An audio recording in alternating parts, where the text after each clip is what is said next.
Canal 3 Bénin, 7h, bonjour à tous et bon réveil, bienvenue sur Actu Matin, merci de démarrer votre journée, votre semaine avec nous, nous sommes le lundi 13 juillet 2020, merci de répondre présent devant vos petits écrans et en plateau également, bonjour à vous Ravali Para. Bonjour Christian et bonjour à tous. On vous retrouve dans un instant pour les gros titres de la presse, ça s'appelle la une des journaux sur Actu Matin, mais avant le sommaire.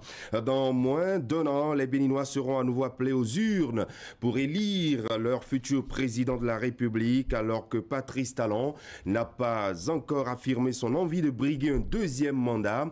Des voix s'élèvent et l'invitent à se représenter sur le terrain des ambitions. Aucun prétendant au poste ne se décide clairement. Un pas devant, un pas en arrière. Plusieurs personnalités politiques qui font l'objet de spéculations dans l'opinion sur leurs intentions de se lancer dans la course ne se décide vraiment pas. Du moins pour l'heure. Quelle candidature est évidente à environ 8 mois de la présidentielle. Difficile de le dire. Le chroniqueur s'interroge. Le forum de même à suivre nos discussions. Nous reviendrons également sur la sortie médiatique du ministre des Finances. C'était vendredi dernier. Romuald Wadagni a apporté des précisions sur les différentes étapes franchies par le Bénin pour réaliser ses performances économiques depuis quelques années. Nous sommes désormais une école, a-t-il soutenu. Au sommaire également, les examens nationaux de fin d'année scolaire après le CEP la semaine dernière. Eh bien, c'est le tour dès ce matin des compositions du BEPC. Environ 140 000 candidats entrent en salle dès ce matin pour les épreuves écrites. Des précisions à suivre. Nous irons au supérieur en donnant la parole à Rosaline Wourou, directrice de l'ENEAM. Elle nous entretiendra sur les études. Le Bénin est désormais admis aux normes internationales pour dispenser les formations en expertise comptable. Un grand saut dont on connaîtra certainement les contours avec notre invité. Nous sommes lundi sur Actu Matin, le point de l'actualité en 7 jours avec Idrissou Boukari. Et puis en fin d'édition, votre revue de presse avec Assiomo Kanya Assiomo déjà en train de se préparer. Merci de vous installer. Alerte! Vous avez 60 ans et plus ou bien vous souffrez d'une affection chronique? Ceci vous concerne. Le coronavirus fait des ravages surtout dans les rangs des personnes âgées. Pour vous protéger, respectez les consignes. Pratiquez l'auto-isolement. Ne sortez de chez vous que pour cause de nécessité absolue. Il y va de la préservation de votre vie.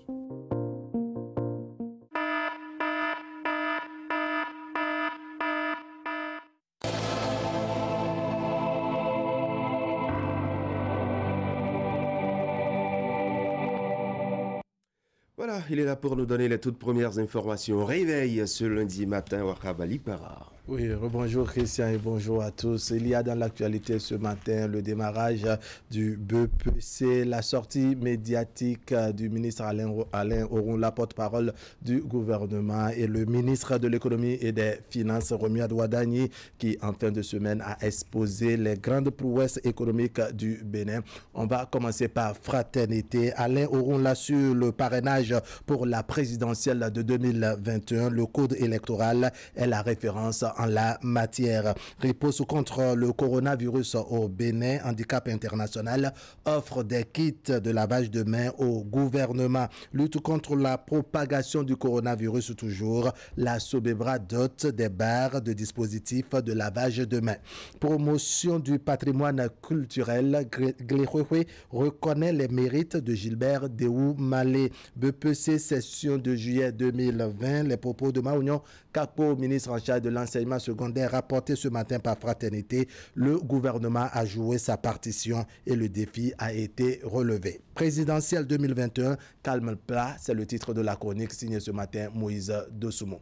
À la une de la nation, à présent percée du Bénin au plan économique, le fruit d'un travail synchronisé selon Romuald Wadagni, ministre de l'économie et des finances. Décision sur la régularisation des médias en ligne, la haute autorité de l'audiovisuel et de la communication apporte des clarifications. La presse du jour, BPC 2020, 149 398 candidats composent dès ce lundi. Le CG1 de Pobé est retenu pour le lancement officiel des épreuves. Et puis le ministre Maounio Kakpo invite les candidats au respect strict des gestes barrières. L'autre quotidien qui nous apprend que le BPC 2020 sera lancé ce jour au CG1 de Pobé. Et puis sujet brûlant de l'actualité nationale, à cœur ouvert sur Canal 3 Bénin, Alain Orunla parle de la présidentielle de 2021 et de la sobriété de la fête du 1er août de 2020. Le potentiel présidentiel 2021 parrainage, pas un verrou selon Alain Orunla. Et puis régulation des médias en ligne au Bénin, le CNPA invite la HAC à être rigoureuse et logique. Quotidien Le Meilleur, programme d'action du gouvernement, Romuald Wadagni parle des prouesses de l'économie béninoise. Le ministre Alain Orunla, par rapport à la question de la présidentielle de 2021, le président de la République, Patrice Talon, doit être candidat. Sinon, a droit d'être candidat, plus précisément. Le matin, dernière performance réalisée par l'économie béninoise, le ministre Wadagni explique les dessous des prouesses qui ouvrent un boulevard pour des perspectives positives. Lire l'intégralité de son intervention. L'opinion aujourd'hui, corrélation entre l'organisation des élections communales et l'augmentation des cas de contamination. Le ministre Alain Orunla s'inscrit en faux contre examen du BPC dans le contexte particulier du coronavirus. Maounio Kakpo exhorte au respect strict des gestes barrières. Le matinal à propos de la présidentielle de 2021, pourquoi Talon doit rempiler d'ici Agapit Napoléon Mafourican sur E-Télé. Et puis sortie médiatique de l'argentier national, le ministre de l'économie et des finances expose les secrets des performances béninoises et rassure. Matin libre, Bénin, état de droit et gouvernance de la rupture. Komi Kouché publie ma version. Code des marchés publics, une deuxième révision au profit de quel MAPME, s'interroge le journal. Les 4 vérités à présent, fermeture sans délai des médias en ligne, la HAC explique, le CNPA Bénin l'invite à la logique. Transport en période de coronavirus, les tarifs passent du simple au double. Les usagers se plaignent, un responsable syndical se prononce. Libération, performance économique depuis l'avènement de la rupture. Le ministre Romuald Wadagni expose les prouesses du gouvernement. Et puis, décédé il y a quelques semaines, hommage à Madame Epiphanie d'Almeida, Mama DSK.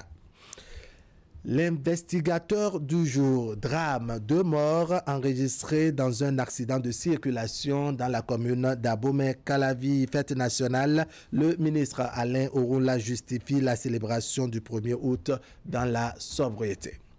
Soleil Bénin Info, polémique sur le parrainage dans le cadre de la présidentielle de 2021. Alain Orunla clarifie le débat. Et puis SBE, à partir de janvier 2021, les Béninois devront payer plus pour l'électricité. L'économiste, relance de l'économie béninoise après le coronavirus. La CCIB à la recherche de stratégies pour le secteur privé et puis gestion publique. Romuald Wadagni explique les performances économiques réalisées. Bénin intelligent, Bénin pays à économie intermédiaire, les indices qui ont joué. Et puis, Ordre national des pharmaciens du Bénin, la fin d'une longue crise, les nouveaux membres installés. Soleil levant pour finir, assainissement et sécurité publique, le maire Amadé Moussa de la commune de Zé, préoccupé du bien-être des usagers du marché de Zé Centre. Examen du BPC, le maire Angelo Arrondinou de la commune d'Abomey-Calavi dope le moral des candidats. Et puis présidentiel de 2021, Alain Ouroula rassure que le jeu sera ouvert. Voilà Christian, un tour rapide des parutions ce lundi matin avec Fraternité qui revient sur les propos dimanche dernier, sinon hier dimanche sur Zone Franche, du ministre porte-parole du gouvernement. Il s'est prononcé, nous apprend Fraternité sur l'actualité nationale. Justement, le ministre porte-parole du gouvernement, ministre de la communication et de la poste, Alain Ouroula, c'était donc sur l'émission Zone Franche d'hier dimanche. Alain Ouroula qui revient donc sur les prescriptions du code électoral et qu'il déclare est la référence en matière de parrainage pour la présidentielle de 2021. C'est vrai que tout le monde a désormais le regard tourné vers cette élection présidentielle. Nous sommes à pratiquement 8 mois donc de cette élection. Le chroniqueur note que les ambitions peinent à s'exprimer. Pourquoi notons cette accalmie dans l'arène politique? Est-elle due à la réforme du système partisan? Grosse interrogation dans un instant. On va retrouver Moïse Dossoumo qui vient de s'installer dans ses réflexions. Bonjour à vous, Nagui Balagwe. Bonjour Christian, bonjour à tous. Au sommaire démarrage dans un instant. Sur toute l'étendue du territoire national, des épreuves du brevet d'études de premier cycle BPC, session de juillet 2020. Dans un contexte miné, comme vous le savez, par la crise sanitaire due au nouveau coronavirus, des dispositions particulières vont être prises compte tenu justement de ce contexte. Le ministre en charge des enseignements secondaires et de la formation technique et professionnelle l'a précisé dans son message la veille. Les acteurs à divers niveaux savent à quoi s'en tenir et tout est fin prêt. Et puis les efforts conjugués des uns et des autres pour contrer la propagation du virus à Ouida et dans les marchés de Paoué et de Passé, action conjointe de la mairie et de l'ONG Ville Propre, des kits de lavage de mains ont été offertes, de même que des masques, mais élus notamment. Beaucoup de sensibilisation, on fera le point de tout ça tout à l'heure, après la chronique. D'accord, après la chronique, et le chroniqueur est installé. Bonjour Moïse. Bonjour Christian. On va vous retrouver dans un instant, juste après cette transition.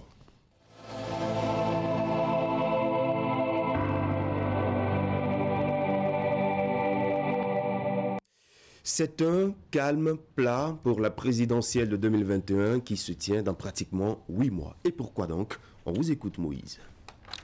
Madame, monsieur, bonjour. Plus que 8 mois et Patrice Talon sera la fin de son mandat qu'il a voulu unique. Élu en mars 2016 dans la ferveur populaire, au terme du second tour du scrutin présidentiel, le chef de l'État sera appelé soit à rendre le tablier, soit à solliciter à nouveau les suffrages des électeurs. Si ce dernier cas de figure advenait, ce serait l'expression la plus éloquente de ce renoncement au mandat unique qu'il a âprement défendu. Mais on n'en est pas encore là. Dans quelques mois donc, le corps électoral sera convoqué pour élire le prochain président de la République. Un scrutin redouté par les candidats, en ce que c'est quasiment le seul moment où le peuple dans son ensemble, seul détenteur du pouvoir, s'exprime en toute majesté dans le silence de l'isoloir. Souvent imprévisible, le choix des électeurs permet d'arbitrer le jeu électoral sans possibilité de remise en cause du verdict des urnes. Habituellement, à l'approche de ce grand rendez-vous électoral, le marché politique est en effervescence. Les prétendants au poste, des plus sérieux aux plus loufoques, se bousculent sur le terrain pour s'imposer. Les discours et les postures, séduisants à souhait et produits à profusion, permettent aux électeurs de se situer quant aux prétentions des uns et des autres. En effet, bien que la tâche soit des plus éprouvantes, ils sont nombreux les Béninois qui sont animés par le désir de diriger leur pays. Quand vient cette échéance, ceux d'entre eux qui remplissent les conditions et qui s'y sont préparés d'une manière ou d'une autre n'hésitent pas à se jeter à l'eau. C'est ce faisceau de candidatures qui donne de l'intérêt et du piquant au jeu. Mais contrairement au passé, cette fois-ci, les choses ont vraiment changé. Il y a 5 ans, à pareil moment, la foire des candidats battait son plein. Mais actuellement, c'est le calme plat. Et certains universitaires de renom, dont les agissements renseignent suffisamment sur ces intentions, les autres probables candidats à la candidature se font désirer. C'est à croire que le personnel politique et autres dits technocrates ne sont pas intéressés par le fauteuil présidentiel. La possibilité que Patrice Talon soit encore candidat ne saurait justifier cette lourdeur observée. En 1996, 2001 et 2011, par exemple, alors que Nicéphore Soglo, Mathieu Kérékou et Boni Yahi pouvaient encore se représenter, des candidats et pas des moindres, nullement intimidés, se sont manifestés. Que Patrice Talon décide de solliciter les suffrages des électeurs ne saurait être un frein à l'expression des ambitions. La cause la plus évidente de ce silence assourdissant, c'est bien la réforme du système partisan qui a corsé à souhait les conditions à remplir pour se mettre en lice pour la présidentielle. Il faut croire que désormais, seuls les candidats issus des partis auront la chance de se faire élire à la tête de l'État. En soi, ce n'est pas mauvais. C'est même ce qui doit être, même si jusque-là, le Bénin post-conférence nationale a fait exception à cette règle. La pesanteur qui règne actuellement sur le pays est donc due à l'inertie des deux partis qui tirent leur substance de leur proximité avec le pouvoir et qui totalisent à eux seuls 153 élus sur les 160 qui sont appelés à parrainer les candidats. En effet, selon le code électoral, il faut recueillir au minimum 16 parrainages de députés et ou de maires pour valider sa candidature à la présidentielle. En théorie, aucun candidat, hormis ceux désignés par ces deux partis, ne peut valablement prendre part à cette compétition. Vu que le chef de l'État n'a pas encore pris une décision officielle dans ce sens, tous les regards sont tournés vers lui. Quand il aura libéré la parole, peut-être qu'à ce moment-là, les autres langues vont commencer à se délier.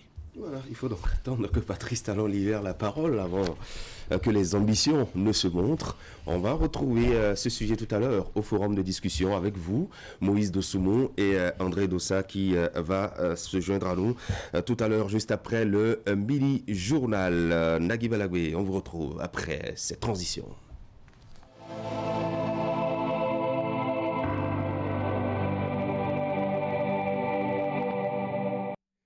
Ce lundi 13 juillet seront lancées dans moins d'une heure les épreuves du brevet d'études du premier cycle BEPC session de juillet 2020 et ce dans un contexte, on le sait, marqué par la crise sanitaire. Le gouvernement a mis les bouchées doubles pour le bon déroulement du dit examen. À quelques heures du démarrage, ou bien à moins d'une heure, eh bien, le ministre en charge des enseignements secondaires s'est adressé aux candidats. On vous propose de suivre ici les propos de Maoyon Kapo. Chers compatriotes, ce lundi 13 juillet, sur toute l'étendue du territoire national, nos enfants des classes de 3e et autres composeront à l'examen du brevet d'études du premier cycle BEPC, session de juillet 2020.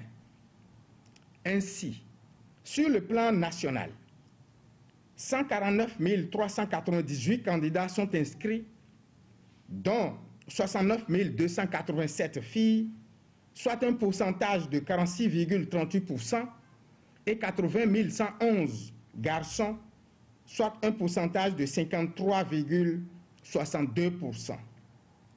Cet effectif national est en régression de 27,38% par rapport à celui de l'année dernière.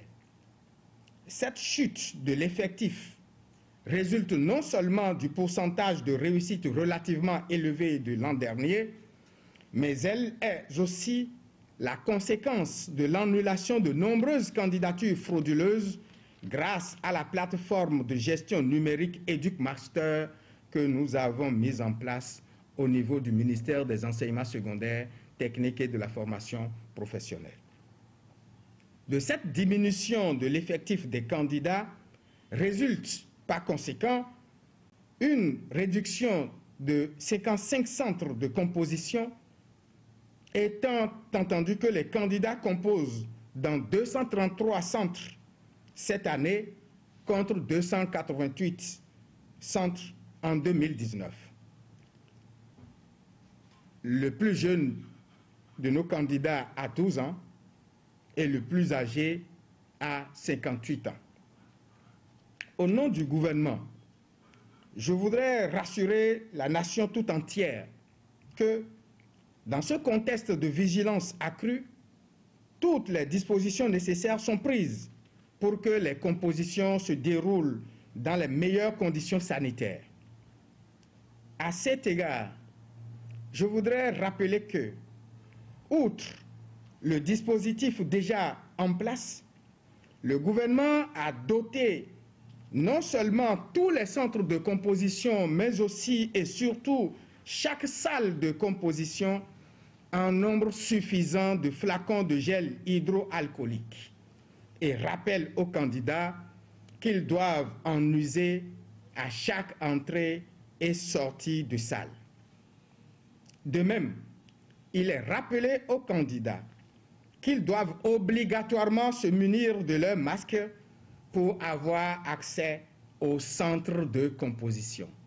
Aux chefs de centre, surveillants de salle, superviseurs et autres agents impliqués dans l'organisation de cet examen, j'en appelle à votre conscience professionnelle afin qu'il n'y ait non seulement aucune attitude désobligeante pouvant entacher la crédibilité de l'examen, mais aussi pouvant violer le respect des gestes barrières prescrits pour lutter contre la pandémie du coronavirus.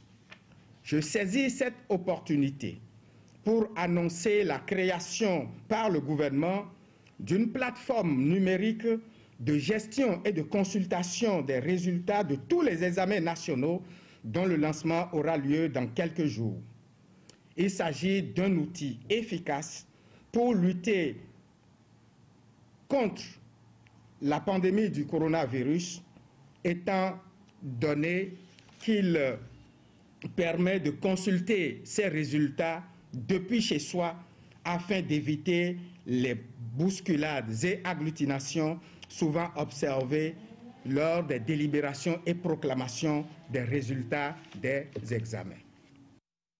Voilà, à l'instant même, Maouyon Capo, ministre de l'enseignement secondaire, qui s'adressait donc à toute la communauté, notamment les candidats au BEPC, et puis les enseignants, les surveillants de salle, sans oublier les parents d'élèves. Nagui Balabé, vous nous emmenez ce matin à la plage de Togbin. On va parler reboisement. 200 cocotiers ont été mis en terre pour en quelque sorte viabiliser ce site. C'est une initiative de la cellule focale genre du ministère du Cadre de vie et du Développement durable qui a connu la participation active du ministre José Didier Tonato. On va faire le point avec Teddy Goudalo et Clément Achadé.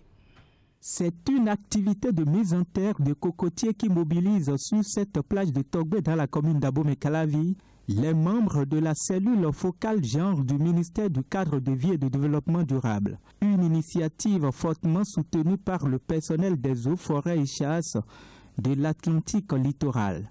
C'est un arbre qui est vraiment adapté pour le milieu marin parce que c'est un plant anophile qui tolère bien la salinité du sol et c'est un plant qui a besoin de beaucoup d'ensoleillement, de forte chaleur, variant de 18 à 30 degrés. Vous savez, la cellule genre du ministère du Cadre de vie et du Développement durable élabore chaque année un plan d'action. Et 2 activités sont permanentes dans ce plan d'action. Depuis 3 ans, nous organisons des sensibilisations. Et au mois de juillet, nous organisons aussi un reboisement. La séance de reboisement est à sa 3e édition et c'est la forêt de Kétou-Dogbo dans le département du Plateau qui a accueilli les 2 dernières éditions. La cellule focale genre a opté donc cette année pour Togbin à cause de la pandémie du Covid-19. Une occasion pour leur ministre de tutelle d'insister sur l'importance de l'entretien de ces plans. Vous connaissez tous ce qu'il faut faire. Je nous invite chaque jour, chaque semaine, à poser un acte de plantation, mais beaucoup plus que la plantation, à poser un acte d'entretien. ce qui doit rentrer dans notre culture aujourd'hui, c'est l'entretien. Nous avons parlé de reboisement, de régénération du couvert végétal, tout ce qui entoure la dynamique de la lutte contre la dégradation des terres. La bonne attitude, c'est l'entretien et le refus de dégrader. C'est sur ces mots d'exhortation du ministre que l'élu local de la zone a pris l'engagement de veiller à un entretien rigoureux et sans faille de ces cocotiers pour une plage vivable et attrayante. Abou Mekalavi, restons-y pour parler des conseils de village et de quartiers de ville qui auront bientôt des sièges pour servir de bureaux et de lieux de réunion lors des discussions des questions de développement de leur localité. Le lancement des travaux de construction de ces sièges a été fait jeudi avec la remise des sites aux entreprises et c'est l'arrondissement de Godomè qui a ouvert le bal. Voici le compte-rendu de Narcisse Alossé et Eder Nkwevi. Des coups de pioche symboliques du maire d'Abou Mekalavi pour concrétiser un rêve cher aux populations ici. Il s'agit de la construction des sièges des conseils de village et de quartiers de ville. Un exercice qui commence à Godomè, un des arrondissements de la commune. C'est un lieu qui permettra à la population de Godomè de venir s'exprimer, de venir se prononcer sur la manière dont la commune, la municipalité est gérée, la manière dont nous pensons leur développement. Aujourd'hui, on ne peut plus faire le développement d'une localité sans sa population. Donc nous donnons l'occasion maintenant à la population de se prononcer, de faire remonter leurs aspirations afin que nous ayons désormais des PDC qui répondent des besoins réels de la population. Fini donc l'administration des conseils locaux qui se limite jusque-là au salon du seul chef quartier ou délégué. Désormais, les élus à la base se retrouveront à un lieu public pour discuter des questions de développement de leur localité. Un projet conçu par le conseil communal précédent et concrétisé aujourd'hui. Monsieur le maire, comme l'avait dit un écrivain contemporain, chaque génération dans une opacité relative doit identifier sa mission. L'accomplir ou la trahir. Votre présence ici ce matin est la preuve que vous êtes là pour accomplir votre mission. Soyez-en remerciés. Des mots de remerciement qui ont été suivis de la remise symbolique de tous les sites à l'entreprise en charge des travaux. Pour les 6 mois à venir, cette entreprise est appelée à ériger sur chacun de ces espaces un bâtiment de type rez-de-chaussée, symbole des conseils de village et de quartiers de ville. Et vous savez qu'au temps de la rupture, on n'a jamais connu, depuis le commencement, un éléphant blanc par rapport à un chantier. Ce ne serait pas en votre temps que nous allons en avoir, je ne crois pas.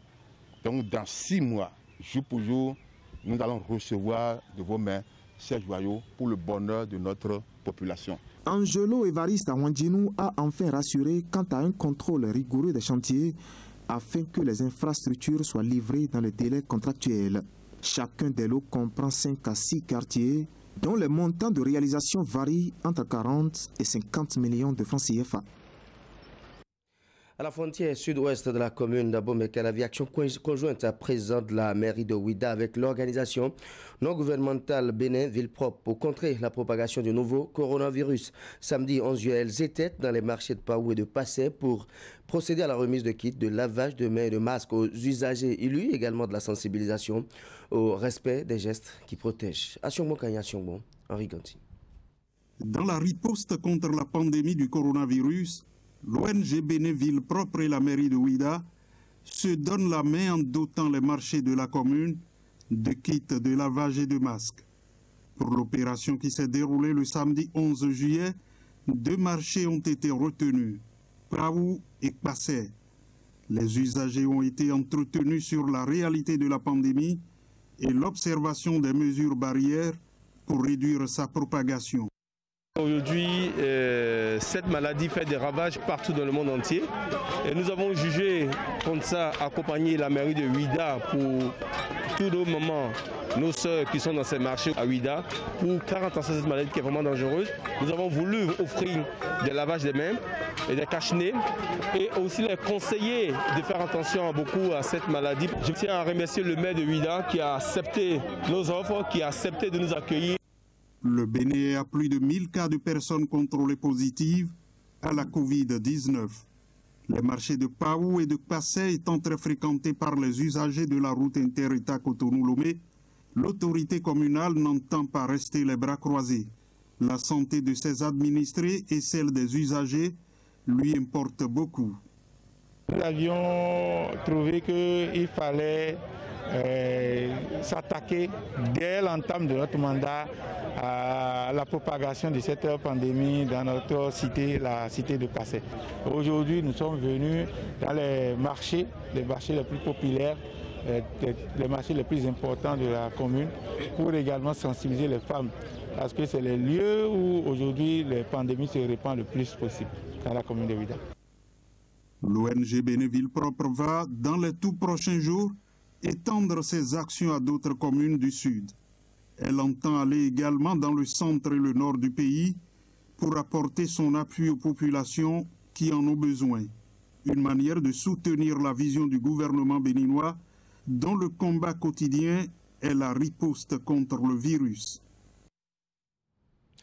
Riposte contre le coronavirus toujours. Et puis à Parakou, la joie des artisans dans les activités ont connu un ralentissement à cause de la pandémie en cours. Plusieurs parmi eux sont entrés en possession de leur part des fonds de soutien alloués par le gouvernement. C'est le cas des couturiers et couturières de la ville de Parakou qui apprécient le geste à sa juste valeur et remercient le chef de l'État. Suivez quelques-uns parmi eux sur des propos recueillis par Camerounanda Ousmane. Déposer nos pièces, après on est parti pour la deuxième phase pour bien voir si c'est vraiment la personne ou pas. On a fait la deuxième partie aussi. Avant-hier, j'étais là en train de suivre la télé, mon portable, le message est venu. Vraiment, je me suis sentie très heureuse, contente. Je ne savais même pas comment. J'ai couru vers mon mari pour dire « Ah, j'ai eu un message comme ça, ah, c'est ça, c'est vrai, donc je vais voir. » Il a pris le portable, ah, bon, remercier Talon. En fait, moi, je suis à Parakou, je suis dans une association qu'on appelle ASPP. Donc, c'est comme ça, en allant dans les réunions, notre président nous a appelés d'amener nos dossiers et les trucs des enfants. Et c'est comme ça, j'ai amené ma carte, les papiers de l'impôt et pour Ravip, pour moi et pour les enfants. Et ils nous ont arrêtés, il a déposé les dossiers. Après quelques semaines, il nous dit qu'ils vont nous appeler.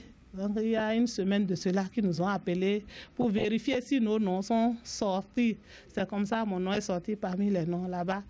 Et à notre grande surprise, avant-hier, le président a parlé sur le forum qu'ils ont commencé par nous envoyer de l'argent dans nos comptes déjà, que chacun n'a qu'à vérifier son compte. Moi, je ne savais même pas. C'est quand il a dit ça que j'ai pris mon portable, j'ai vérifié, j'ai vu le message vraiment que j'ai eu 100 000. Vraiment, j'étais très ravie, contente. Vraiment, je veux remercier le président, Patrice Talon. On le remercie beaucoup parce qu'il nous a fait de surprises. On ne s'attendait pas. Ils nous ont dit ça, mais on ne croyait pas jusqu'à ce que ça s'est réalisé.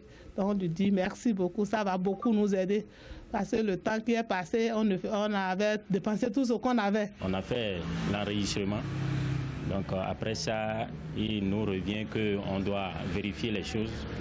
On est allé au centre social de Parakou, aller vérifier.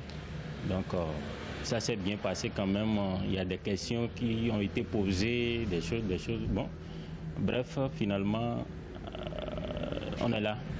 Et avant-hier, subitement, on m'appelle pour me demander si j'ai reçu un message. J'ai dit non.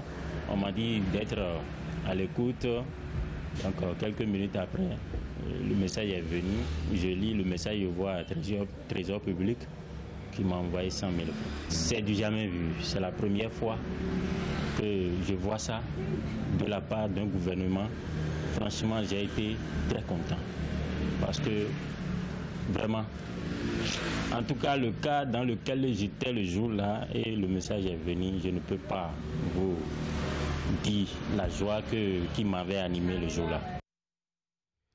Voilà, et puis la chasse aux structures illégales de microfinance se poursuit depuis 2011. Ce secteur est en plein nettoyage, mais certaines structures opèrent toujours, quoique sans agrément. C'est le cas à Parakou, les populations ont été abusées à nouveau. Une délégation du ministère était à Parakou afin d'échanger avec plusieurs couches de la société sur ce phénomène. Autour de cette table, les autorités de la mairie de Parakou, les femmes des marchés, opératrices économiques et une délégation du ministère de l'économie et des finances. Il s'agit d'une rencontre d'échange et de sensibilisation sur les structures illégales de microfinance qui grugent les populations. Le dernier cas enregistré à Parakou préoccupe le comité de stabilité financière et d'assainissement du secteur de la microfinance. La présente rencontre se tient parce qu'il est revenu à l'autorité de tutelle du secteur de la microfinance que des promoteurs des structures illégales de microfinance continuent de duper, tromper, gruger et dépouiller les populations du Bénin, en l'occurrence celles de Parakou et environ, de leur épargne et de leurs biens. Face à cette situation, le défi à relever, Monsieur le Premier adjoint au maire, nécessite un sursaut collectif qui implique une lutte implacable contre les acteurs indélicats qui violent la réglementation en vigueur. Cette séance qui fait suite aux dénonciations relatives à la société GBB Sal installée à Parakou interpelle les élus de la ville. C'est pourquoi le premier adjoint prend déjà l'engagement au nom de l'autorité municipale d'accompagner toute initiative allant dans le sens de l'assainissement du secteur de la microfinance. Des instructions seront données aux chefs d'arrondissement pour qu'aucune structure ne s'installe sans autorisation préalable. Et l'autorisation ne sera accordée que si les documents nécessaires sont présentés aux autorités compétentes. Là-dessus, je compte sur le ministère en charge des Finances pour nous tenir informés des autorisations souvent accordées. Les actions entreprises depuis 2011 pour assainir le secteur portent déjà leurs fruits. De 495 structures illégales en 2011, on ne dénomme que 38 à la date du dernier bilan. De 2011, à partir de 495, nous sommes passés à 38 structures. Cela dénote des actions qui ont été menées de part et d'autre au niveau des préfectures, au niveau des mairies. C'est le lieu de remercier personnellement le ministre de l'économie et des finances pour avoir donné les moyens à l'agence de mener cette lutte. Ce qu'ils nous ont dit par rapport à l'affaire qui se passe, je suis très contente que si l'État et ceux de la finance qui sont venus là, et ceux de la ministre et la police ont pu intervenir à nos problèmes là, on serait content. L'objectif du ministre de l'économie et des finances est d'atteindre le nombre zéro de structures illégales de microfinance au Bénin. C'est pourquoi toutes les couches de la société sont impliquées. C'est la fin du mini-journal. Christian, attendez. Merci à vous, Nagui Balagwe. Très bonne journée du lundi. L'actu de retour tout à l'heure quand il sonnera à 13h sur Canal 3 Bénin avec toute la rédaction. Vous suivrez donc la grande édition de la mi-journée. Restez donc fidèles à nos programmes. Dans un instant, ce sera le forum de discussion en plateau. Nous aurons André Dossa et Moïse Dosoumou. Mais bien avant, je vous rappelle très rapidement le programme de ce matin. Eh bien, nous parlerons de la profession et des pratiques comptables. Le Bénin qui est admis aux normes internationales pour la formation des experts comptables. Rosaline Wourou est professeure d'université. Elle est la directrice de l'INEAM. Elle sera notre invitée pour nous apporter beaucoup plus de précision sur cette pratique comptable dont le Bénin a désormais la possibilité de former les experts comptables de l'UEMOA. Restez avec nous, vous aurez le point de l'actualité de ces 7 derniers jours avec Idrissou Boukari dans le 7 jours au Bénin et puis au forum de discussion. On reviendra sur la chronique de Moïse Dosoumou ce matin puisque le débat se fait de plus en plus grand dans l'opinion. Alors, pourquoi personne ne fait le pas vers la candidature à la présidentielle de 2021? C'est une grosse interrogation. Nous aurons donc les précisions et la réaction du plateau. Nous prenons des mesures de sécurité pour vous et pour nous. Face au Covid-19, LBM Syst Location de voitures vous protège. Nous mettons un point d'honneur sur le respect des consignes par nos conducteurs.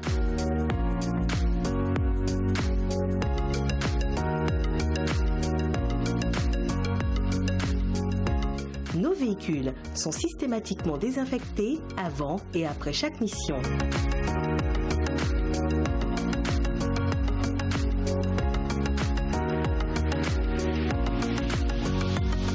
Faites-nous confiance.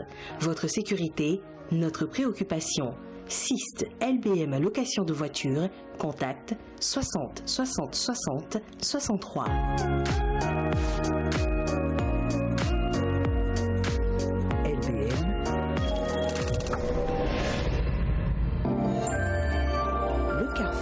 Des grandes marques.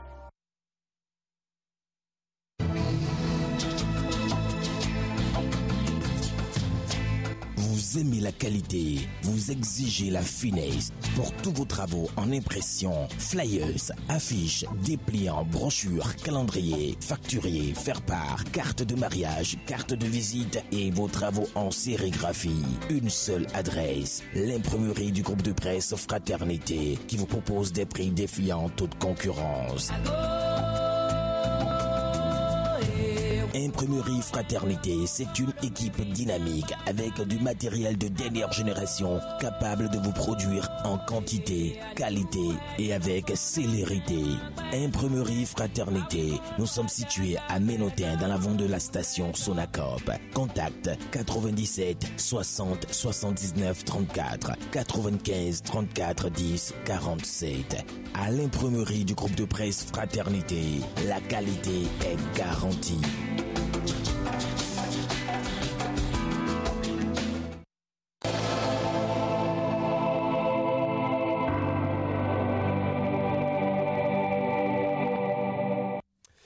Et voilà, nos échanges plateau s'ouvrent à partir de cet instant. Bonjour André, bienvenue. Bonjour Christian. Voilà, Moïse Dosoumou est en plateau depuis quelques minutes. Moïse, merci d'être là. Eh bien, le premier sujet à aborder ce matin, c'est la présidentielle de 2021. Dans l'opinion, le débat se fait. Qui sont les candidats? Qui sont ceux-là qui aujourd'hui y pensent et ceux-là qui excluent cette échéance? On va en débattre. Est-il tôt de demander qui sont les candidats à la prochaine présidentielle, à 8 mois pratiquement, André? Non, est-ce qu'on va considérer que c'est tôt? De certain point de vue, non, puisqu'il nous faut forcément un président et que nous sommes à moins d'un an de l'échéance. En tout cas, c'est le prochain rendez-vous électoral dans notre pays. Ce sera pour le choix d'un président de la République, c'est-à-dire un successeur de Patrice Talon. Ça peut être un autre, comme ça peut être Patrice Talon lui-même, s'il en a l'ambition, s'il a envie de continuer son œuvre et que le peuple béninois lui accorde son suffrage. Maintenant, à côté de ça, il est tout à fait facile de remarquer que le débat ne s'anime pas. Le sujet n'occupe même pratiquement pas le débat public. C'est extraordinaire, c'est assez inhabituel, en tout cas au Bénin, où à 8 mois, on ne voit vraiment pas les ambitions s'afficher, à la différence notamment d'un certain Joël Frédéric Aïvo, qu'on voit bouger, faire des rencontres, des prises de contact, des inaugurations. Il n'a pas dit clairement des lancements. Non, écoutez, est-ce qu'il avance même masqué? Non, je crois que c'est plus ou moins clair, c'est plus ou moins, me semble-t-il, évident qu'il ambitionne. Il y a un certain nombre de communications autour de sa personne, que ce soit sur les réseaux sociaux, voilà un peu, vous voyez, des lancements de tournois, un certain nombre de prises de position, des rencontres de tête couronnées. Je crois que c'est des éléments qui prouvent.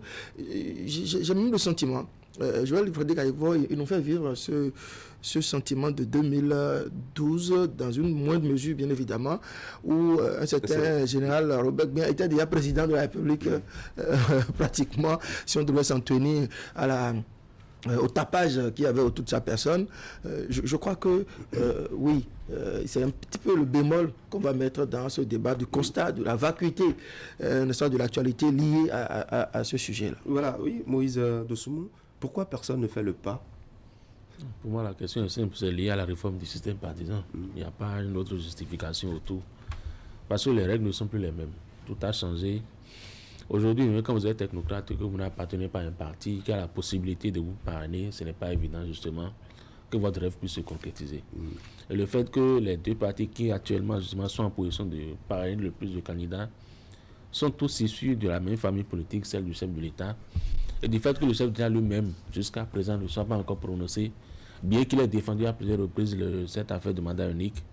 Donc quand on prend tous ces paramètres les uns dans les autres, que les deux partis en question refusent de bouger et attendent justement que le chef de l'État se décide, et que de l'autre côté, le seul parti qui a encore des élus dont il peut se servir pour parrainer, mais qui n'a pas la totalité, c'est-à-dire le parti FCB, on se dit, mais dans ce cas, c'est seulement ceux qui ont la possibilité justement de parrainer qui peuvent s'exprimer. Ceux-là ne le font pas. Donc tout le reste, qui veut, mais qui ne peut pas parce que bloqué justement par cette contrainte, ne peut pas s'exprimer. Donc la balle est dans le camp de ces deux partis-là. Et plus encore dans le camp du chef de l'État, qui est appelé à se prononcer au plus tôt pour libérer éventuellement les ambitions des uns des autres. Alors Moïse Dossoumo pense, André, que c'est la réforme du système partisan, les prescriptions de la loi notamment, le système de parrainage, voilà, pour être plus précis, qui bloquerait les ambitions. Vous savez, c'est un constat qui ne manque pas de pertinence. Nous savons qu'aujourd'hui, le code électoral ne permet plus à tout le monde d'avoir des ambitions, ne serait-ce que pour la présidentielle. On ne peut plus avoir des candidats plaisantins, comme c'était le cas par le passé. Il faut être membre de partis politiques et surtout être en position d'obtenir des parrainages pour être candidat. Vous me direz peut-être, oui, je viens de citer un exemple de certains joueurs là qui n'est membre d'aucun parti politique, en tout cas pas officiellement, et qui de toute façon n'est pas en mesure d'avoir des parrainages, et que je le vois dans le starting bloc. Il me semble que c'est Patrice Talon, dans le cas où il envisagerait de se représenter, d'être candidat à sa propre succession, il me semble qu'il ne voudra pas de match amical. Il lui faudra forcément ouvrir pour, ne serait-ce que pour des raisons cosmétiques, permettre à d'autres candidats, ne partageant pas sa vision, d'être candidat, de participer à la course et donc d'avoir des parrainages. Je pense aussi pouvoir dire, comme Moïse, que oui, c'est à cause de la réforme du système partisan qui fait qu'aujourd'hui, elle est si corsée, les deux seuls partis politiques qui ont le monopole du parrainage ne peuvent pas se prononcer parce qu'on ne sait pas où est-ce que le chef de l'État veut aller. Je l'ai dit il y a quelques jours ici, que je mets au défi pratiquement tous ceux qui se réclament proche de Patrice Talon aujourd'hui de pouvoir dire oui, il va être candidat, non, il ne le sera pas, à l'exception peut-être d'une seule personne, vous pouvez imaginer, de dire oui, aujourd'hui Patrice Talon est candidat ou pas. Donc il y a un silence terrible qui s'observe sur cette question-là, ce qui sans doute fait qu'au sein des partis politiques, Bloc républicain et non progressistes, ils ne peuvent pas aujourd'hui envisager peut-être positionner un candidat. Vous avez interrogé le ministre de la Communication, porte-parole du gouvernement hier, qui a dit que Patrice Talon a droit d'être un candidat. Oui, mais il n'a pas répondu. Il y a une réponse politique qui ne répondait pas vraiment à la question. Même je taquinais le ministre des Finances la dernière fois pour lui dire, oui, est-ce que Patrice Talon qui a annoncé qu'il aviserait s'il l'avait déjà fait ou à quel moment prévoit-il le faire alors que nous sommes à 8 mois de l'échéance. Et évidemment, il n'a pas répondu à ma question, il a esquivé. Donc c'est difficile quand le chef, le leader charismatique de ce parti, en tout cas celui qu'ils ont en commun, ne s'est pas prononcé. Je crois que ce sera difficile pour ce parti-là d'envisager déjà désigner à leur sein des candidats. Même si on vous dit oui, un parti politique est créé pour conquérir le pouvoir et l'exercer, ainsi de suite. Donc c'est difficile. Et moi personnellement, je suis un peu déçu que le débat à 8 mois de la présidentielle soit autant dépourvu de croustillants, de sujets pour que nous puissions, n'est-ce pas, le plateau décortiquer donc cette actualité. Alors, est-ce que Moïse Dossoumo, ceux qui ambitionnent se présenter pour la présidentielle attendent forcément, en dehors de la loi électorale, le système de parrainage qui est mis en place, est-ce que ceux-là attendent forcément que Patrice Talon se prononce pour libérer leurs envies? Oui, d'une certaine manière, même si quelques-uns peuvent encore s'aventurer sur le terrain politique. Mais ce n'est plus comme avant, en fait. Donc, tout ça fait que même quand vous considérez que vous êtes très sérieux, que vous pouvez même gagner tant que vous ne remplissez pas certaines conditions, ce n'est pas évident pour vous de vous prononcer. Le niveau de la compétition est alors très élevé. Moi, je ne parlais pas du niveau de la compétition. Je parlais juste des conditions actuelles. Maintenant, le fait est que même les deux partis qui ont 153 parrainages actuellement et qui peuvent parrainer des candidats, même s'ils sont dans le secret des dieux, ça fait, je donne l'hypothèse du parti Talon est candidat à sa réélection. Ça ne les empêche pas de se mettre justement dans la perspective de la présidentielle, de commencer à faire des travaux préparatoires. Tout au moins pour préparer l'opinion, pour lui dire que nous ne dormons pas. Notre vocation première, c'est de conquérir des essais de pouvoir d'État. Nous sommes dans cette dynamique. Faire peut-être des congrès, bien des retrouvailles, des réunions, des conférences, ne serait-ce que pour définir tout au moins le profil du candidat, pour annoncer quelques points de son programme de société, pour au moins fixer l'attention, dire aux gens, à un mois de la présidentielle, à 1 an, à 6 mois, nous sommes en train de travailler pour tel objectif, pour tel, même si on ne dévoile pas tout de suite justement qui sera le candidat. On sait au moins que quelque chose se prépare. Mais cette inertie se calme place, ce n'est pas normal dans une démocratie où à un mois du scrutin le plus important, qu'on ne dise rien et que les uns les autres se regardent, ce n'est pas intéressant. Nous avons quand même beaucoup de partis politiques, notamment les forces Corée pour un Bénin émergent. C'est vrai que de ce côté aussi, on ne voit rien venir. C'est aussi un silence. Est-ce parce que, bon, jusque-là, ils n'ont que pour l'instant 7 parrainages, si on doit parler des communes qu'ils dirigent. Est-ce que le silence, nous constatons, veut signifier absence totale d'action, absence totale d'initiative? Je crois que non. Il me semble qu'il y a des concertations en cours. Il me semble que les uns et les autres se parlent, les uns et les autres se concertent et peut-être essayent de voir dans quelle mesure lancer des initiatives communes ou se mettre ensemble ou bien créer, mobiliser derrière un certain nombre d'initiatives, de candidatures. Et il me semble que peut-être les gens ont changé de stratégie compte tenu donc de la nouvelle donne. Je ne pense pas que vraiment les différents acteurs, notamment ceux qui ambitionnent d'évincer Patrice Talon, en tout cas de faire en sorte que sa famille politique ne continue pas de diriger le Bénin, il me semble que ce n'est pas forcément des gens qui dorment. C'est sûr, ils sont forcément en train de se concerter, en train de réfléchir à comment faire, à comment procéder pour remporter la bataille que sans doute il y aura en 2021. De quelle manière, je ne saurais pour le moment le dire, dans la mesure où les parties prenantes elles-mêmes, il est difficile de nous dire concrètement comment ils entrevoient l'avenir dans 8 mois. C'est compliqué. Toujours est-il que nous irons aux élections. Nous aurons forcément, puisque une élection suppose des candidats, et nous irons voter. Le peuple pourra avoir son choix. Mais j'attends juste de voir comment la question donc de parrainage va se faire. C'est vrai que par temps d'élection, notamment quand il s'agit de la présidentielle, c'est à l'Assemblée nationale qu'on note bien souvent les signaux avec les prises de position des députés à l'Assemblée nationale. Oui, ce que nous avons vu la dernière fois, est-ce que ça montre déjà que, bon, ça va être décidé d'ici peu? Bon, pas décidé forcément, mais quand même, je ne dirais pas qu'il y a des signes de rébellion, mais on constate quand même qu'il y a une certaine volonté d'autonomie manifestée par certains députés vis-à-vis justement des questions essentielles au Parlement. Et ce n'est pas pour déplaire justement à l'opinion, c'est déjà bien qu'on en arrive là. Mais pour cette affaire de parrainage-là qui cristallise des attentions, la logique veut que ce soit les candidats, disons, adoubés par le parti, qu'ils soient parrainés par les élus de ces partis-là. Cela va de soi. Mais est-ce que les élus seront contraints justement à donner forcément leur parrainage aux candidats du parti, parce qu'ils seront libres d'aller dans le sens qu'ils souhaitent? C'est là la grosse interrogation. Parce que si on ouvre cette brèche, on ne peut prévoir ce qui peut advenir. Donc est-ce que les partis sont... On peut aller vers la cassure de ces partis politiques? Ça peut arriver. Parce que la discipline de groupe ne sera plus si la rébellion est forte, il n'y a rien à faire, ça arrivera. Donc est-ce que les 153 élus vont rester fidèles au choix de leur parti? Ou est-ce que dans le lot, il y en aura justement qui vont partir à la conquête de candidats? C'est là et je pense que c'est même cette crainte-là qui fait que beaucoup se taisent, beaucoup observent, ils ne veulent pas se prononcer maintenant, au risque d'être grillés. Mais je dis que pour le débat public, c'est quand même dommage qu'on soit si proche de l'existence majeure d'une démocratie, que ce soit un calme plat, ce n'est pas intéressant. Comment entrevoyez-vous l'avenir?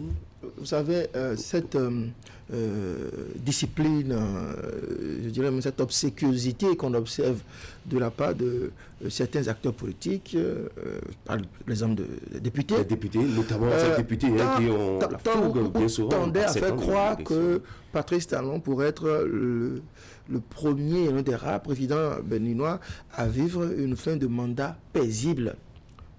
Bien qu'il y ait encore la possibilité de se faire élire. D'ailleurs, il a un bilan qui pourra défendre à cet effet. Mais depuis quelques jours, vous observez donc à l'Assemblée nationale, il y a quelques velléités. Voilà. J'ai le sentiment que ça pourrait se renforcer au fur et à mesure que nous allons approcher la fin donc, du mandat de Patrice Talon.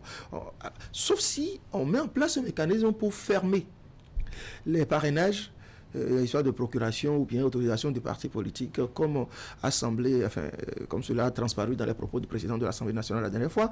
S'il n'y a pas cette possibilité-là, si on ne ferme pas le parrainage, je crains que des députés aillent se réfugier, je ne sais pas, à Abuja, signer une procuration, faire audio, WhatsApp, et ainsi de suite. Parce que c'est quand même, nous sommes le Bénin, hein, et je me demande comment faire pour maintenir des acteurs politiques comme ça dans cette discipline de groupe et jusqu'à la fin d'un mandat présidentiel, dans un contexte où, vous voyez, ce n'est plus tellement facile, les privilèges, les petits avantages. Je me demande. En tout cas, on va observer le mouvement qui a commencé à l'Assemblée nationale.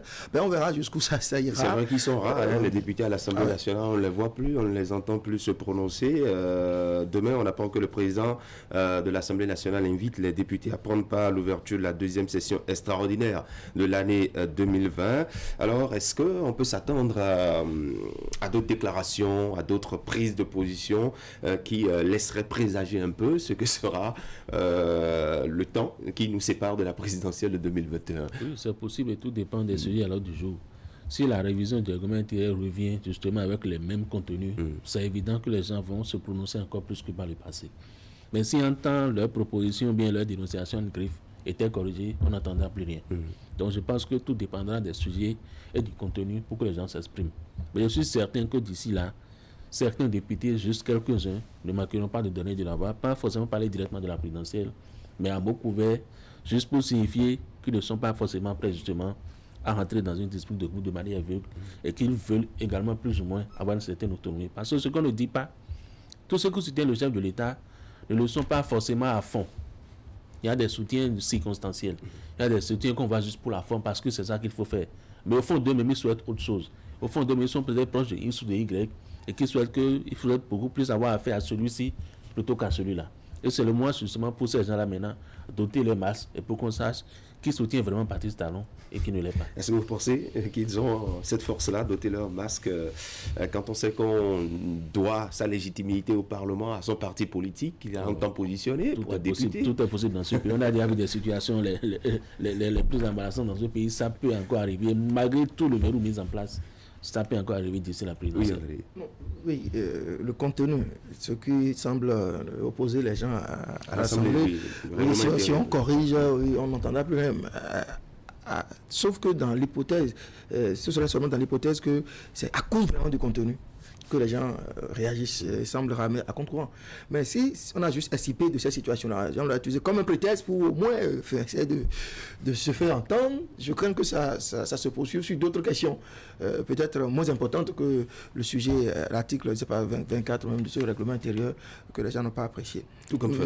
Mais je crois, je mettrais une pièce sur une fin de mandat marquée quand même par quelques, mettons, actes d'indiscipline, en tout cas, oui, parce que quand même, c'est le Bénin. C'est le Bénin, en tout cas. Et les acteurs n'ont pas changé, enfin, j'allais ajouter. Les acteurs n'ont pas véritablement changé. Et nous autres, nous sommes pressés de vivre d'intenses débats pour cette présidentielle. Vendredi dernier, le ministre des Finances et de l'Économie, dont la parole, il faut le rappeler, est bien souvent rare, s'est expliqué sur les performances économiques du Bénin. Il déclare que le monde de la finance est séduit par les réformes du gouvernement, ce qui explique les différentes distinctions que le Bénin obtient depuis un bon moment. André Dossa. Oui, je crois que Romia doit donner un certain ministre des Finances heureux parce qu'il a des performances, il a des bonnes notes d'organismes qui évaluent les performances des pays.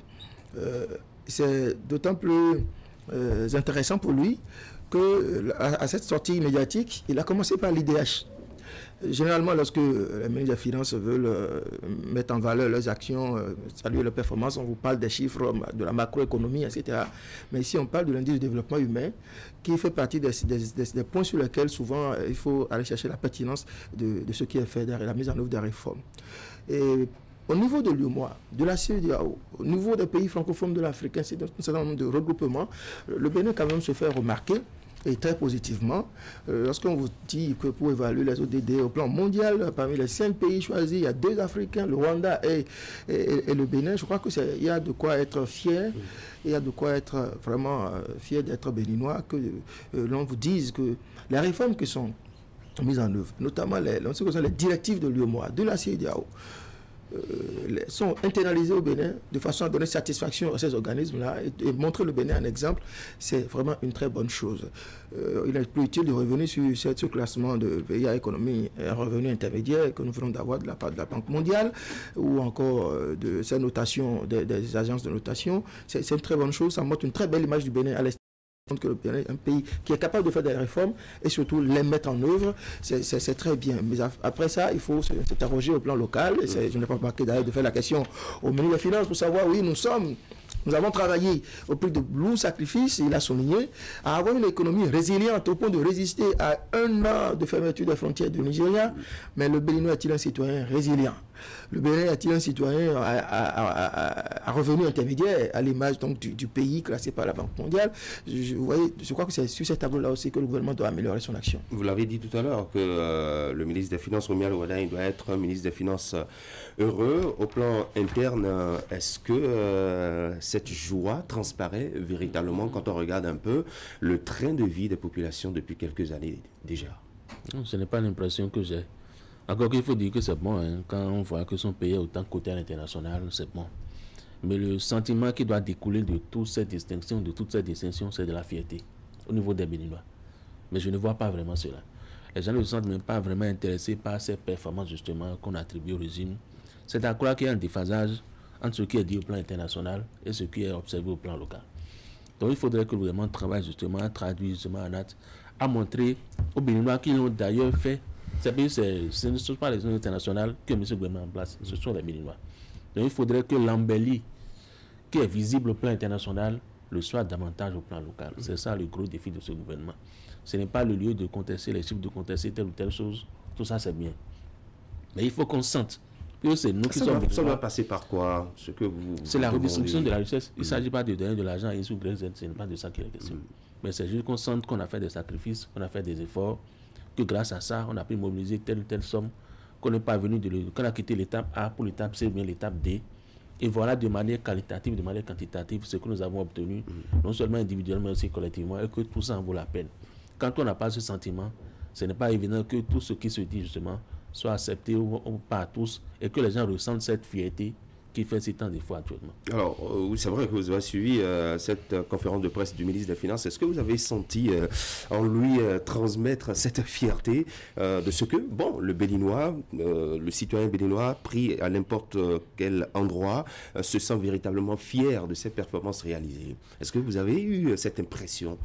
Non, le ministre, lui, il se prononce. Il nous présente la situation du Bénin à la lumière des évaluations qui sont réalisées de part et d'autre pour nous dire les réformes que nous avons entamées, les réformes que nous mettons en œuvre, voici ce que les organismes en pensent. Et c'est ça. Mais là, est-ce que c'est à lui de nous dire la fierté de Béninois? Non, c'est peut-être encore à nous autres de relever cette fierté ou ces sentiments des Béninois. Qu'est-ce que les Béninois en pensent? Quand je dis que oui, beaucoup de gros efforts sont faits, c'est quand même... Le Bénin, nous venons de très loin, et lorsqu'on vous cite ces pays qui ont les bonnes notes de la part des organismes internationaux, lorsque la Banque mondiale salue l'effort qui est fait dans l'amélioration du service de la dette par le Bénin, le reprofilage du service de la dette du Bénin, et qu'on cite ça en exemple, je crois qu'il y a quand même matière à se sentir fier de son pays. Lorsqu'on vous dit le PNUD pour évaluer les ODD, on cite votre pays en exemple, ainsi de suite, c'est très bien. Même au niveau de notre espace communautaire. Le Bénin a cité l'exemple en termes de circulation des personnes et des biens, en termes de mise en œuvre des directives, d'internalisation de ces directives. C'est une bonne chose. Mais au plan local, comment fait-on pour que la PME béninoise soit la PME de ce pays désormais à économie, à revenu intermédiaire, dont le pays donc est cité en exemple, donc en ayant une meilleure qualité de financement, en tout cas un meilleur accès aux sources de financement, des facilitations au plan local, dans le sens de la allègement des procédures administratives, ainsi de suite. Je crois qu'il faut renforcer les efforts à ce niveau-là. L'effort qui est fait dans le cadre des mesures d'atténuation des effets pervers de la Covid à l'endroit du secteur privé, je crois que c'est une très bonne chose. Le gouvernement doit renforcer ça. Pourquoi ne pas faire une sorte de plan Marshall pour l'entreprise béninoise, pour que ça crée davantage d'emplois, pour que lorsque l'emploi est créé, ça peut se rejaillir, n'est-ce pas, jusqu'au la dernière dame qui vend les oranges au marché. Je crois que l'effort doit être fait à ce niveau-là. Nous avons réalisé beaucoup de choses à l'international, au plan local. Il faut agir. Voilà. Alors, vous avez quelque chose à ajouter? Le fait que, certes, on attend des choses pour la première fois, mais par le passé aussi, on a entendu des performances qui ont été réalisées pour la première fois. Et le discours tend à dire qu'on revient de très loin, bien que c'est inédit, c'est ci, c'est ça, c'est bien. Mais si le gouvernement précédent n'avait rien foutu de bon, on n'en serait pas là aujourd'hui. C'est que quelque part, les autres aussi ont fait de leur mieux, ont travaillé pour mettre le bien. Et nous sommes dans une continuité. Si on était juste au niveau zéro, ce n'est pas évident qu'en 3 ans, 4 ans, qu'on nous sente toutes ces performances. Donc, quelque part, nous étions sur la bonne voie. Il a juste fallu renforcer certaines choses pour qu'on en soit là aujourd'hui. Donc, il faudrait qu'on relativise un peu et que tous ceux qui sont passés avant ceux qui sont là ne sont pas des médiocres, ne sont pas des nuls. Ils ont fait ce qu'ils ont pu dans l'environnement, le contexte qui était le leur. Et ceux-ci également font ce qui est de leur ressort. Quand d'autres vont les remplacer demain, ils ne viendront pas dire que c'est pour la première fois qu'on a fait ci, qu'on a fait ça. Ils diront à leur temps, nous avons fait mieux que les autres, d'accord, mais on n'était pas à un niveau zéro. Je vais rester avec vous et là nous allons changer de sujet très rapidement. Pensez à nos chers petits frères, nos chers enfants qui doivent être en salle en ce moment pour les compositions du BEPC. Le ministre des enseignements, de l'enseignement secondaire, de la formation technique et professionnelle, qui en s'adressant aux candidats et à toute la communauté de l'école parlait justement de l'annulation de nombreuses candidatures frauduleuses, ce qui fait qu'aujourd'hui nous avons un nombre réduit de candidats à cet examen. Mais le nombre n'est pas si réduit que ça, 143 000 équerres, c'est quand même beaucoup pour le BPC. C'est pas comparativement aux dernières années, on en avait beaucoup plus. Oui, s'ils ont vraiment réussi à, disons, avoir clé dans cette affaire, ça va que le nombre pléthorique de candidats était dû à la fraude, c'est tant mieux. Il faut alors renforcer ce dispositif. Mais ce que moi je vois dans cette pléthore de candidatures, quand on voit au CP 240 et quelques mille, BPC 143 000, et le bac un peu moins de 100 000, la finalité de tout ceci, c'est quoi? C'est que la plupart, justement, soient formés dans les universités et soient déversés sur le marché de l'emploi. Il faut alors penser beaucoup plus long terme. Dans 5 ans, dans 10 ans, au CP, cette année, on a quelques candidats. Dans 7 ans, combien d'entre eux seront bacheliers? 3 ans après, ils auront dit à la licence. Où est-ce qu'il faut les insérer sur le plan professionnel? Je pense qu'il faut rentrer dans cette dynamique-là, désormais, et qu'on pense beaucoup plus à partir du CEP et qu'on projette sur 10 ans. Ceux-là ont la licence dans leur majorité, qu'est-ce qu'on a fait? Et on considère ceux qui sont là avant eux. Je pense qu'il faut qu'on commence par faire ces calculs-là. Parce que quand on voit les chiffres, c'est énorme, c'est beaucoup. Et le marché professionnel il est très réduit. Donc c'est l'occasion de créer beaucoup plus d'opportunités dans le monde du travail pour faciliter l'insertion professionnelle, non seulement de ceux qui sont déjà diplômés actuellement, ceux qui sont à avoir de l'aide, et tous ces jeunes enfants qui viendront après, dans 10 ans, dans 7 ans, et qu'on puisse les insérer facilement, afin qu'après avoir fait tous ces efforts-là, qu'ils ne restent pas croisés, et attendre justement que les années passent avant de pouvoir s'insérer. Oui, et orienter autrement la formation dans nos écoles, ça revient à revoir le programme d'études. Non, je crois que l'éducation nationale doit pouvoir être gérée à travers une vision prospective. On ne peut plus se contenter seulement aujourd'hui d'avoir des écoles, construire des modules de classe et mettre les enseignants à l'école. On va s'asseoir toute la journée. Il faut que nous sachions à chaque année, chaque génération de candidats que nous déversons, n'est-ce pas, que nous sachions qu'à telle échéance, il faut qu'il soit à tel niveau, ainsi de suite. Et le gouvernement doit pouvoir faire un effort. Je crois qu'il y a des initiatives en cours pour reprofiler l'éducation, dans le sens de renforcer l'enseignement professionnel et technique. C'est très important. On ne peut plus se contenter de remplir l'UAC avec des futurs avocats, des futurs enseignants d'anglais ou ainsi de suite. Il faut mettre l'accent, beaucoup plus d'accent sur l'enseignement. Lorsqu'on a lancé des projets ici, aujourd'hui au Bénin, il y a beaucoup d'investissements dans notre pays, d'infrastructures en cours de construction, et que les entreprises soient obligées d'aller recruter un certain nombre de corps de métier dans les pays de la sous-région. C'est nous qui perdons. Parce que ces fonds-là resteraient au pays, dans les poches des Béninois, que ça va davantage renforcer notre économie. Donc je crois que le gouvernement doit faire un gros effort à ce niveau-là. Il faut continuer de financer l'éducation, mais en orientant l'éducation vers beaucoup plus enseignement technique et professionnel. Merci beaucoup André, merci à vous Moïse Dossoumo. On rappelle que le plus jeune candidat a 12 ans et le plus âgé a 58 ans à l'examen du BEPC. Nous souhaitons donc une très bonne composition à tous les candidats en attendant le baccalauréat à partir de lundi prochain. Nous allons observer la pause, je vous reviens juste après. De nouveaux commerçants pour changer votre quotidien. Jusqu'au 10 août 2020, les agences de référence en électroménager Max 15 vous ouvrent leurs portes avec une promo de ouf, les prix mini des vacances. Des réductions exceptionnelles allant jusqu'à 40% sur toutes nos gammes électroménagers et téléphoniques, téléviseurs, home cinéma, climatiseurs, machines à laver, cuisinières, réfrigérateurs, congélateurs de marque Samsung, Nokia, Nasco, Sony, Elekta et bien d'autres. Découvrez les offres disponibles dans nos points de vente situés à Cotonou, Calavi et Porto Novo. Nos équipes seront heureuses de vous accueillir. Des produits garantis jusqu'à 12 mois à l'achat. Service après-vente et livraison assurée. Info 94 01 97 08 64 89 32 41 64 67 61 73. Alerte coronavirus. Le coronavirus est une maladie respiratoire grave qui se manifeste notamment par une toux sèche, le rhume, une forte fièvre, des difficultés respiratoires. Si vous ressentez l'un quelconque de ces symptômes, que faire? Restez chez vous et appelez immédiatement le SAMU au 95 36 11 04 ou au 95 36 11 02 pour être pris en charge gratuitement. Attention, ne sortez pas. Attendez que les agents viennent à vous. N'allez pas dans une structure de santé, ni dans une pharmacie, ni chez votre médecin traitant. Vous contribuez ainsi à maîtriser la pandémie.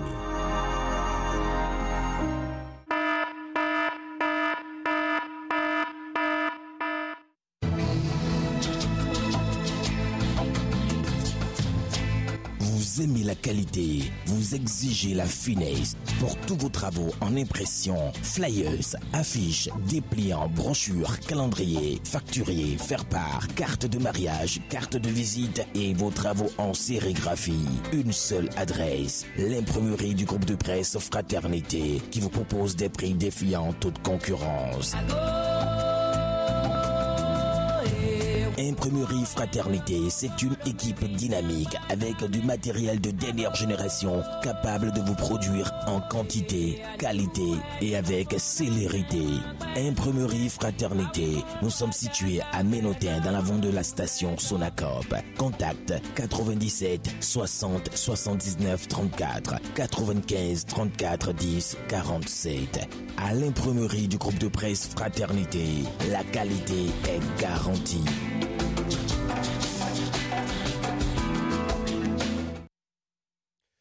8h13 partout au Bénin, dans nos studios ici à Canal 3 Bénin. Si vous nous rejoignez, eh bien, vous êtes sur Actu Matin. Nous allons repartir dans les archives de Canal 3 Bénin, les archives de la rédaction, pour vous présenter l'actualité de ces 7 derniers jours. C'est à travers le 7 jours au Bénin.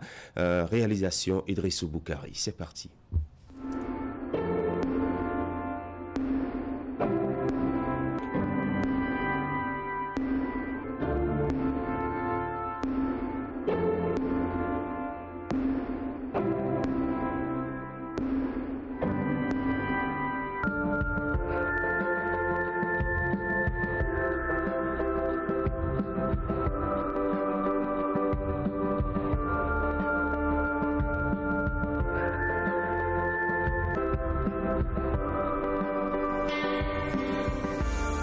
Le point de l'actualité hebdomadaire sur la 3, c'est dans 7 jours au Bénin. Mesdames et messieurs, bonjour. Voici l'essentiel à retenir pour le compte de la semaine écoulée.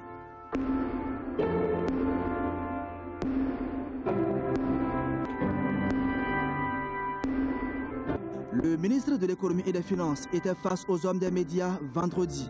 L'objectif était d'abord d'apporter des précisions et des clarifications. Le Bénin, le fait d'être passé pays à revenu intermédiaire, n'a pas perdu les financements à taux concessionnel, comme d'aucuns le font croire au sein de l'opinion publique depuis quelques jours.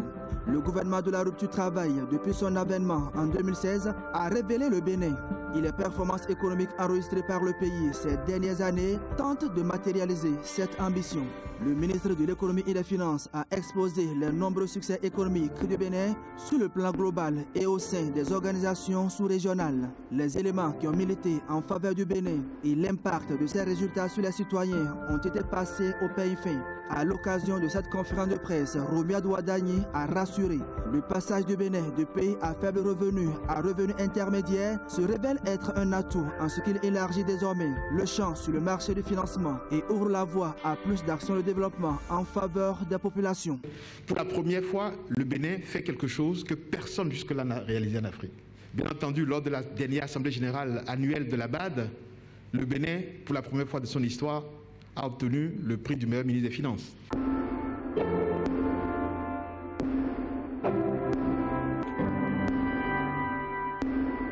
Depuis mercredi dernier, les personnes touchées par les effets du coronavirus reçoivent l'appui du gouvernement. Il s'agit entre autres des artisans, des transporteurs et autres. Ces derniers perçoivent un montant allant de 50 à 150 000 francs CFA via des transferts monétaires. C'est ce qu'il faut retenir du message de la ministre des Affaires sociales et de la microfinance. Pour Véronique Toye-Fodé, cela prouve que ce n'était pas une vaine promesse, mais plutôt un réel engagement que le gouvernement a pris pour soulager les populations des effets du Covid-19.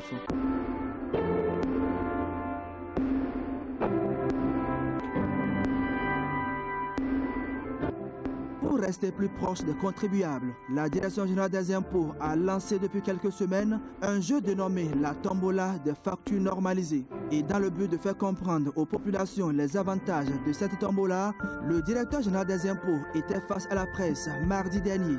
Nicolas Yanossi est revenu sur le pourquoi de ce jeu tombola tout en rappelant les conditions de participation mais aussi les grands lots mis en jeu. Une tombola parce que l'administration fiscale ne doit pas continuer à regarder ses contribuables en chien de faïence, a précisé le directeur général des impôts. C'est donc par le dialogue que les populations comprendront le bien fondé de l'impôt et la tombola vient comme cet outil social qui rassemble.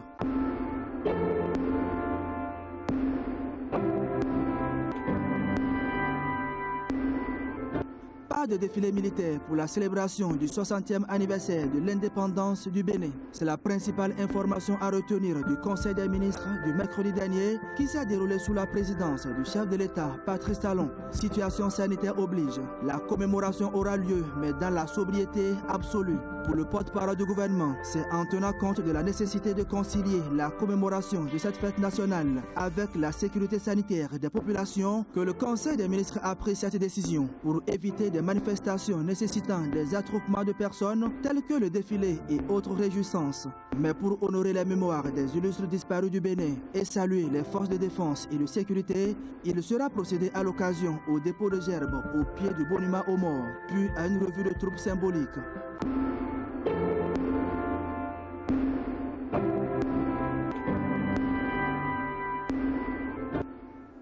Les conseillers de la haute autorité de l'audiovisuel et de la communication ont donné une conférence de presse vendredi au siège de l'institution à Cotonou. La HAC a expliqué à la presse le contenu de son communiqué en date de 7 juillet 2020 suite aux réactions que cela a suscité.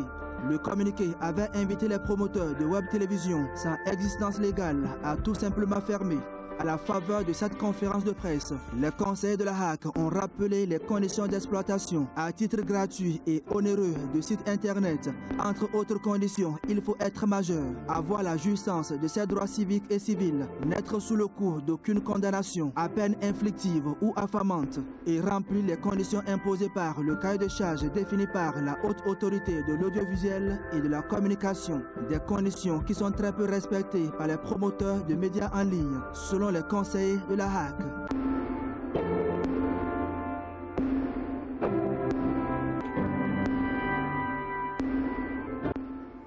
L'ONG Plan International Bénin a offert des kits de lavage de mains et de gel hydroalcoolique aux journalistes du Bénin. Le représentant résident de l'organisation a procédé à la remise de ces équipements aux responsables de l'Union des professionnels des médias du Bénin. Selon lui, le rôle des journalistes n'est plus à démontrer et c'est fort de cela que Plan International Bénin met à leur disposition ces équipements de prévention de la pandémie de Covid-19. La présidente de l'UPMB, pour sa part, a exprimé ses gratitudes à Plan International Bénin et promet de renforcer la relation entre l'Union des professionnels des médias du Bénin et Plan International Bénin. La cérémonie de remise de ce matériel s'est déroulée jeudi au siège de l'Union à Cotonou.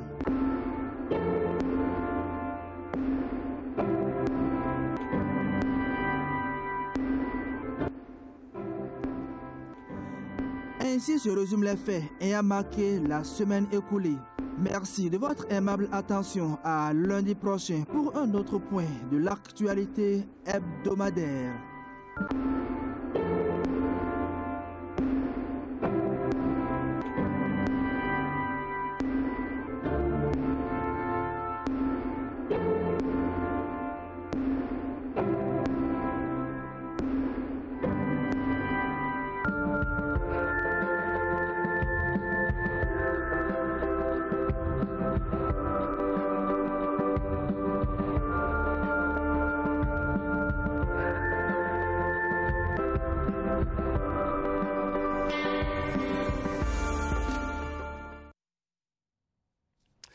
Et voilà, c'était le 7 jours au Bénin avec Idrissou Boukari qui nous rappelait un peu l'actualité de la semaine dernière telle que traitée par la rédaction de Canal 3 Bénin. Allons voir maintenant l'information dans les journaux avec la revue de presse. Notre invité, nous l'aurons demain si tout va bien.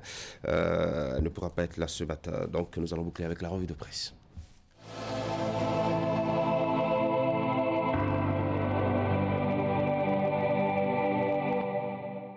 Mesdemoiselles, Mesdames et Messieurs, bonjour. Bienvenue sur la revue de presse. L'examen national du brevet d'études du premier cycle BEPC a démarré ce lundi. Le journal de notre époque, puis la presse du jour, d'indiquer que 149 398 candidats, dont 69 287 filles blanches. L'opinion aujourd'hui de rapporter qu'à la veille de cet examen, le ministre des Enseignements secondaires, techniques et de la formation professionnelle, Maounio Kakpo, a adressé son traditionnel message d'encouragement et d'exhortation aux différents acteurs du système éducatif. Le potentiel le rapporte qui assure que c'est un examen, pas un concours. Le gouvernement a joué sa partition et le défi a été relevé, dit cite Maounio Kakpo, affiche le quotidien Fraternité pour lequel, en vue de garantir la sécurité sanitaire à tous les candidats, le gouvernement a doté non seulement tous les centres de composition, mais surtout chaque salle en nombre suffisant de flacons de gel hydroalcoolique et rappelle aux candidats qu'ils doivent en user à chaque entrée et sortie de salle. De même, il est rappelé aux candidats qu'ils doivent obligatoirement se munir de leur masque pour avoir accès au centre de composition. Aussi a-t-il invité les candidats au courage et à la concentration, en écrivant qu'à l'heure actuelle où sévit la Covid-19, toutes les dispositions sanitaires sont prises afin d'assurer la sécurité des candidats. L'autre quotidien souligne qu'il s'agit là de quoi rassurer les parents d'élèves. Pendant ce temps, la question du parrainage à la présidentielle de 2021 est évoquée par le ministre porte-parole du gouvernement, Alain Orunla, rapporté par plusieurs publications ce jour. Le Soleil Bénin Info estime qu'Alain Orunla clarifie le débat. Le potentiel le rapporte qui confie que le parrainage n'est pas un verrou, mais un filtre démocratique. Pour Fraternité, le ministre de la Communication demande aux uns et aux autres de faire référence au code électoral qui, dit-il, devrait être la seule référence. Le journal le cite qui dit « Le code électoral qui est la référence à la matière dit que les candidats à la présidentielle devront être parrainés avec un nombre précis. Il n'y a aucune condition qui se rajoute. En termes clairs, ce parrainage qui est considéré avec beaucoup d'appréhension comme un verrou n'en est pas un. Pour la nation, il a fait savoir que le jeu est ouvert. Dans la suite de cette revue de presse, les indices qui ont joué à la faveur du Bénin, pays à économie intermédiaire, sont expliqués par le ministre de l'économie et des finances, Romuald Waraï, pour Bénin Intelligent. Ce nouveau classement est le résultat des performances économiques réalisées par le gouvernement de la rupture ces 4 dernières années. En conférence de presse le vendredi 10 juillet, le ministre de l'économie et des finances, Romuald Wadagni, a fait la synthèse des réformes engagées par le président Patrice Talon et qui y ont abouti. Libération note que le ministre Wadagni expose les prouesses du gouvernement. Le meilleur n'en dit pas moins et affiche Wadagni parle des prouesses de l'économie béninoise. La presse du jour, Romuald Wadagni explique les tenants et aboutissants. L'économiste du Bénin le rapporte qui explique que le Bénin ne fait pas aujourd'hui école sans la vision du président Patrice Talon qui très tôt a su montrer le chemin en affichant des objectifs consignés dans un plan d'action clair, ambitieux et qui sont à l'origine des présentes performances.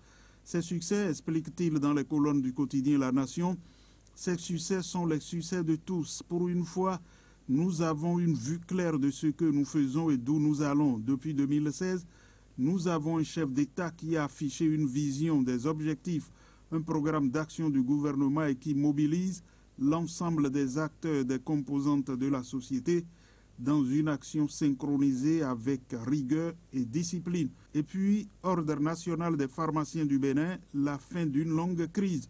Affiche Bénin Intelligent qui rapporte que le ministre de la Santé, Benjamin Mpati, a installé le jeudi 9 juillet les conseils centraux et le conseil national de l'Ordre national des pharmaciens du Bénin. La cérémonie qui s'est déroulée à la salle de conférence du ministère de la Santé a marqué ainsi la fin d'une longue crise qui a secoué l'ordre et a conduit à sa suspension le 15 mars 2018. Pour finir cette revue de presse, intéressons-nous à la manchette de l'investigateur qui informe d'un drame dans la commune d'Abomey-Calavi pour écrire qu'il y a eu 2 morts dans un accident de la circulation. Merci d'avoir suivi la revue de presse.